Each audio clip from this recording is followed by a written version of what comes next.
Welcome to Pokémon Turquoise. I'm a big fan of D&D YouTuber Ginny and her ever-increasing list of characters. I decided to take what has been called the Ginny D Cinematic Universe, or GDCU, and make a Pokémon region out of it. What kind of Pokémon would each of her characters have if they were trainers? Let's find out. Welcome to the Kingdom of Goshinia. The kingdom is ruled by Queen Ginny, with each area governed by one of the royal envoys. Queen Ginny resides in Crumbridge Castle along with her bodyguard and her three most trusted advisors. To all citizens of Goshinia, the strongest Pokemon trainers in the kingdom are hereby invited to take the Queen's challenge.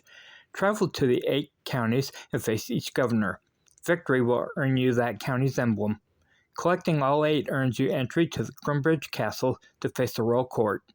Defeating them earns you the right to face the Queen herself. Victors will be dubbed a Goshinian Knight.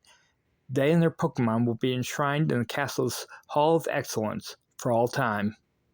Best of luck to all who accept the challenge. Signed, Ginny D. You wake up one day in your home of Scarequick Hamlet and see a proclamation from the Queen on the notice board of the local tavern. You've always longed to travel the kingdom and have an adventure, so you head to the library of Professor Books. She's the one tasked with providing new trainers with their first Pokemon partner. Professor Books offers you the choice of the grass-type Snivy, the fire-type Fuecoco, or the water-type Popplio. Choose wisely.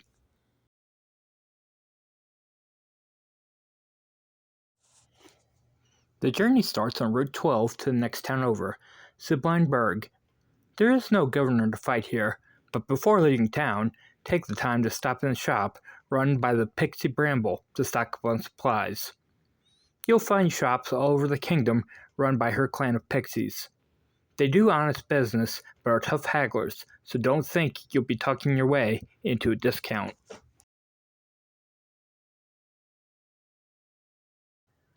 Going north on Route 11, you arrive at Suni Bay. This town is named for and all about the love goddess Suni. The governor of town is Edith.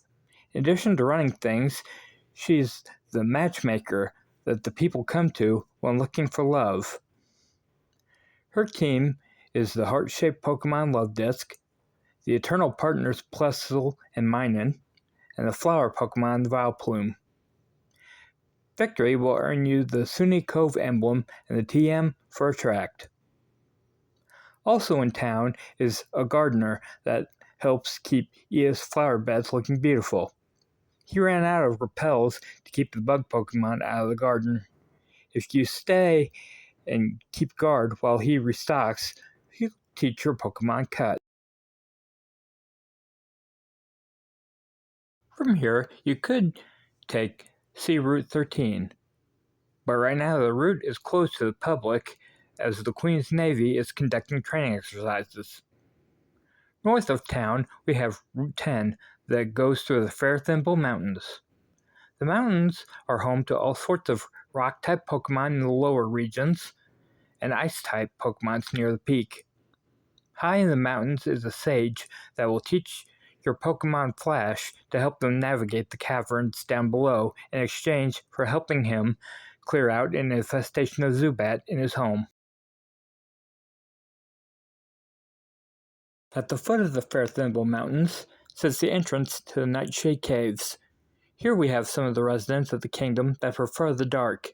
The community is governed by the Gelatinous Cutie, with their team of more goo-style Pokemon of Ditto, Slugma, Reuniclus, and her ace, Muck. Being her wins you the Nightshade Caves emblem and the TM for Minimize. Going north on Route 9 and west on Route 8 takes you to the Pixie Tongue Village. This county is governed by the Wood Witch Morella. You want to challenge her, but she's a little busy at the moment. Some goblins have been causing trouble, trying to run a black market of potions that are actually harmful to everyone. You offer your help and force them out of town. As a thank you, one of the townsfolk teaches your Pokemon to surf. With the goblins gone, Morella can go back to making non-harmful potions for all to use. This usually keeps her busy, but she will engage in Pokemon battles when challenged.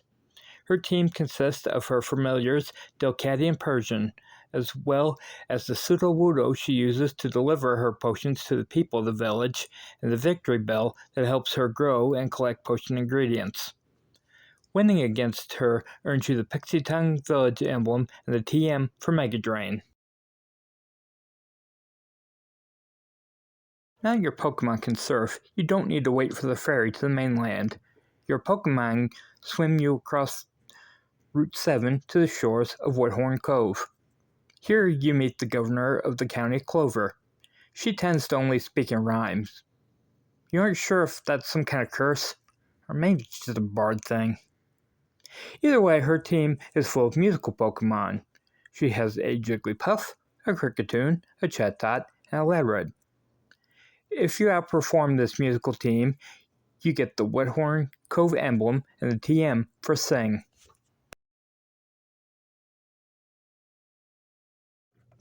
Continuing west on Route 6 takes us to Arnathar Town. With 4 emblems down and 4 to go, you and your Pokemon deserve a break. You decide to check out the famous Apple-Dackle orchards north of town. This is where the apples are grown and turned into the kingdom's best export, Apple-Dackle's All-Nighter Cider. Everyone in the kingdom knows it, loves it, and even has a slight healing power for Pokemon. Sadly, not all is well in the orchard. The goblins you fought in Pixie Tongue Village are back and after the recipe to make a bootleg version with an added ingredient that would weaken Pokemon rather than heal them. You offer your services to help fight the goblins and save the orchard. As a thank you for your help, the Apple-Dackles teach your Pokemon strength, allowing them to clear large objects from your path. With the Apple-Dackle orchard safe, you return to Arnathar Town. Here Nimwin mostly researches everything to do with death, ghosts, and afterlife. She was tasked by Queen Ginny to be her representative in town, so will be the one you battle in the challenge. Her ghostly team consists of Mimikyu, Gophergregious, Bayonet, and Gengar. Exercising her ghost nets you the Arnathar Town emblem and the TM for Curse. You could go west on Route 2 to Mushrocket City. There's a pathway leading to the Crumbridge Castle, but only having 5 emblems, the guards wouldn't let you through. So instead, you go south on Route 5. Here you find the Orbrook Springs. Along your journey, you visit a fair share of healing centers to heal up your Pokemon. This is where all the healing waters they use come from. The springs are overseen by the head healer, Elowin.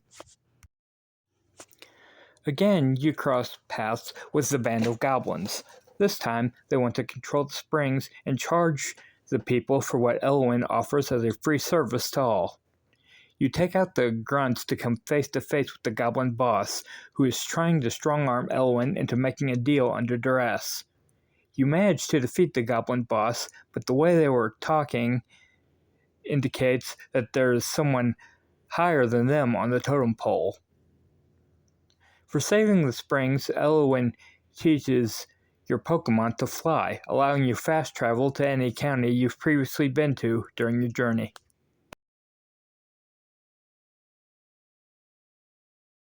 You go west from the springs to the Summer Pike Valley. This is home to Francis, the greatest map maker in the kingdom. In fact, the map you've been using this entire time is a Francis design. However, she doesn't like going out much, so she uses her flying-type Pokemon to survey the areas and report back. Her team consists of Pidgeot, Noctowl, Pelipper, and Fearow. Grounding her birds nets you the Summer Pike Valley emblem and the TM for Brave Bird.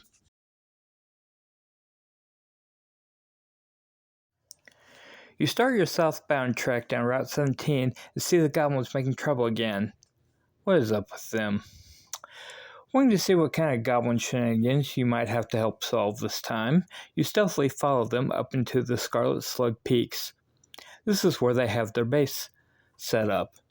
You see plans they have for all over the kingdom and decide that this ends right here, right now. You battle goblin after goblin, fighting your way to the goblin boss, dismantling the organization in the process. However, your feelings that there was someone higher than the boss proved to be right, as they are conversing with the cloaked figure they refer to as the true leader. You defeat the goblin boss again, but the cloaked figure steps in to put an end to your meddling. It's an intense battle, but ends without a clear winner when the guards break in to capture all the goblins, and the cloaked figure flees. Hopefully this puts an end to all the goblin nonsense. But who was that cloaked figure?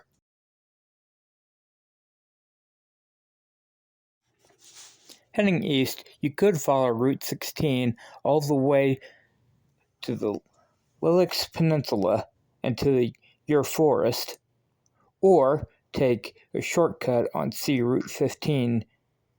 In the Ur Forest, you find a colony of elves led by Aisling. She's also the 7th governor to battle for the Queen's Challenge.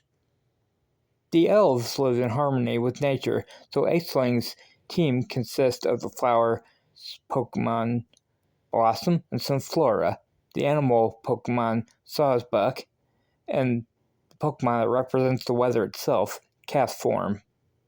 Unbalancing Aisling's team will earn you the Your Forest emblem, the TM for Solar Beam.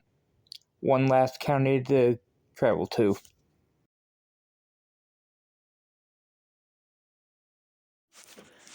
Now you can surf east on Route 14 to Merfolk Island. The merfolk prefer to stay in the water, but do have some buildings on land if land dwellers arrive for official business. The merfolk aren't thrilled about it, but compromise in order to live in peace. The merfolk population is governed by Undertow. She, of course, prefers the creatures of the sea, so she uses a team of Tentacruel, Sharpedo, Omastar, and Starmie. If you dry up this water team, you earn the Merfolk emblem and the TM for Bubble Beam. You traveled to each county of the kingdom. You faced each governor and earned all 8 emblems. You've battled more goblins than you care to remember. Now you have earned the right to enter Crumbridge Castle. You could go back toward Much Ruckus City, or east on Route 13 back to Sunny Bay, and head back to Skitterquick Hamlet for a little well-earned rest. You make your way back through the kingdom to Much Ruckus City, or just use fly, but where's the fun in that? And present the 8 emblems to the guards. They open the gates leading to the Victory Road, which serves as the final path to Crumbridge Castle. Stay on your guard. This is the final test. Only those that can handle the Pokemon and the trainers on the Victory Road are worthy of making it to the castle.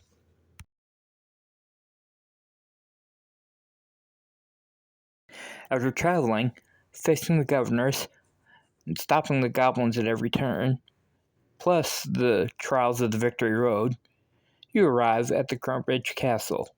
This is where we find Queen Ginny, but to get to her you still need to face her royal court. The governors all had 4 Pokemon. The royal court uses teams of 5.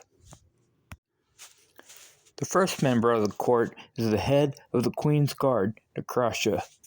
She hits hard with her team of the 4-armed Machamp, the rock-hard Golem, the hard-charging Tauros, the power-packed Tyranitar, and the tank that is Blissey.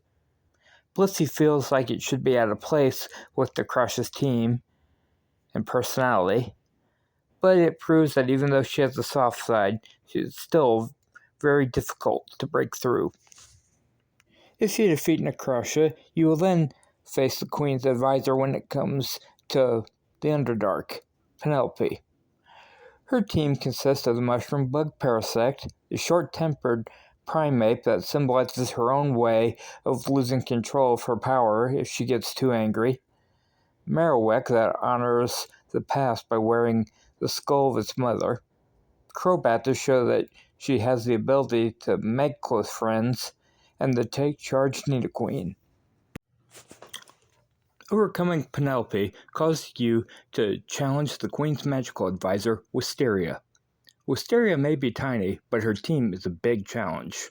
We have the intelligent but forgetful Slowking, the psychic powerhouse Alakazam, the usually timid but very protective Clefable, the underestimated Lopunny, and a Hydrapple that symbolizes her other position as heir to the Appledactyls All-Nighter Cider Empire.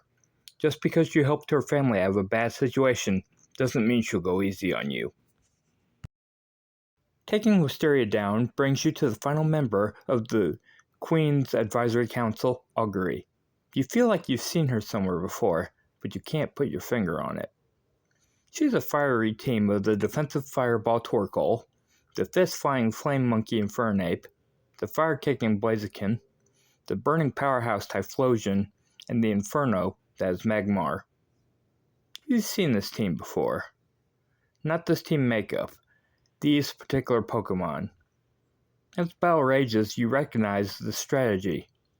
Is Augury the person who was under the cloak from the Scarlet Slug Peaks? You bring your suspicions to Queen Ginny, who sends Necrusha to retrieve the Goblin Boss in the dungeons to see if the Goblin Boss lets something slip. The battle is long and intense, but you extinguish Augury's team. You've beat all 8 governors and all 4 members of the royal court, and finally face the final challenge, a full 6-on-6 battle with the leader of the kingdom, Queen Ginny. The battle is about to begin when Necrusha returns with the Goblin Boss, who confirms Augury is her higher-up. The Queen orders Augury's arrest, but she manages to escape and flees the kingdom. After that distraction, it's time for your battle with the Queen. Queen Ginny commands a team of Salamence, which represents the determination to make you the best you can be. Aegislash to show the power of a strong defense as well as offense. Gyarados, showing that even those the most looked down upon can grow to be something great. Kingdra, to show the importance of the sea as well as the land. Charizard, to show the powers of taking to the sky. And Dragonite, showing not to underestimate someone. Dragonite looks cute and harmless, but packs a major punch. And Queen Ginny always says the dragons are a girl's best friend. Congratulations! You traveled the kingdom and overcame every obstacle in your way, making it to Crumbridge Castle and defeating the royal court and the queen herself. You and your Pokemon will be honored in the Hall of Excellence for all time. But there is one more thing. With the exile of Augury, Queen Ginny has had an open slot for a royal advisor. She's heard of your exploits in not only her challenge, but your multiple run-ins with the goblins, including finding their secret base and dismantling their organization and outing Augury as the secret leader of the kingdom's crime underworld. She offers you the open spot in her royal court. Thank you for coming along on this journey through the kingdom of Gashinia and Pokemon Turquoise. A big thank you goes to Ginny D, whose characters and YouTube videos inspired this project, and to Screensmith Studios for the Pokémon region map generator that was used as the basic outline of the kingdom. And a big thank you to you for watching this video. May all your Pokemon journeys go well.